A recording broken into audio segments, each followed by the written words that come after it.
So what is double clutching? It's also referred to as the double declutch method of changing gear, and it's somewhat irrelevant on modern cars because a modern car employs a synchromesh arrangement on most, if not all, of the gears it contains, which matches the engine speed and the transmission speed to give smoother transition. Most cars don't have a synchromesh arrangement on first gear, and you'll notice changing into first gear, it's often the most crunchy and difficult gear to engage. So just understanding what people used to do before the synchromesh came along, we can develop a style of driving that incorporates this double clutching method or double declutching method, and it primarily improves the smoothness of your driving.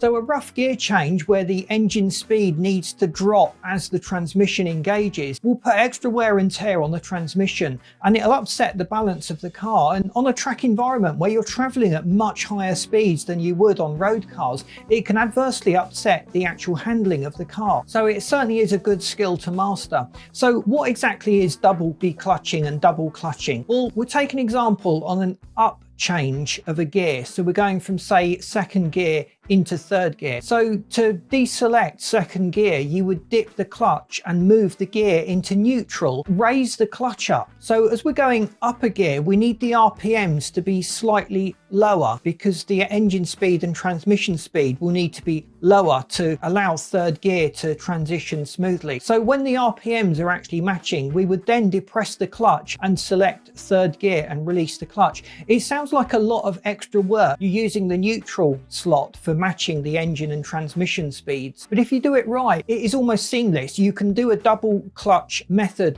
gear change as quickly as a standard gear change when you've got it mastered. But even if you don't want to go through the neutral stage, you can, while the clutch is depressed and everything is disengaged, you can allow the RPMs of the engine to drop down to the gear that you actually want. And it is a really good skill to master, just to make sure that the RPMs or the engine notes, if you're not watching the rev counter, will match the selected gear speed and allow for a much smoother transition. So on upshifts, you need to allow the engine speed to come down in order to make a much smoother transition. What about changing down a gear, going from, say, fourth gear into third gear? Well, in this case, you would want the engine speed to increase. The double declutching method for a down change would be to dip the clutch, take the gear out of fourth, raise the clutch, blip the throttle while it's in neutral to raise the transmission speed, then dip the clutch and select third gear, and you're away. Or if you didn't want to go to the hassle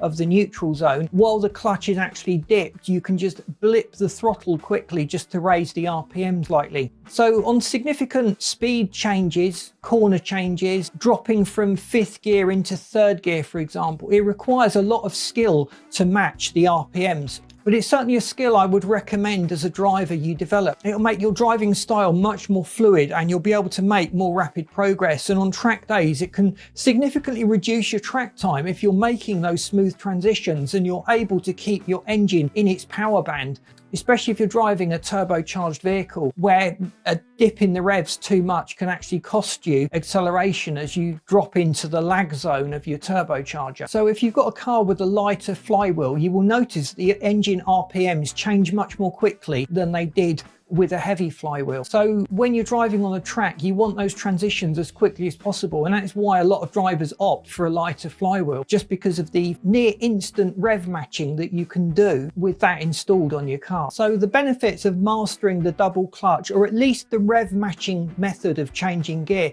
it reduces the wear and tear on the transmission, it enables you to make swifter progress, and your engine will stay in the power band as you've tried hard to match the RPMs with the transmission speed. So you'll be able to make smoother and more rapid progress, and you're less likely to lose control of your car on snow, ice or adverse driving conditions, or under the extreme cornering conditions that you would get when driving your car on the track. So on a modern car with synchromesh, it is somewhat irrelevant, but I'd really love to know your thoughts on double clutching and rev matching. Is it something that's new to you, or is it something you've always done? Do you feel there are merits to doing this, or do you think it's just an unnecessary extra thing for drivers to worry worry about? Do you think it's maybe something they should teach new drivers as an essential skill, just to make their driving safer and to really focus the driver on developing their skill as a driver and their professionalism on the road? So I hope this video has been interesting to you. Thanks for watching. We've got more stuff coming up to help you improve your driving standard and to get those track times down as low as possible. If you haven't subscribed, we'd love you to do so. We'd love you to stay tuned, and please boop that like button because it really helps us to get out there. Thanks for watching, and I'll see you in the next video.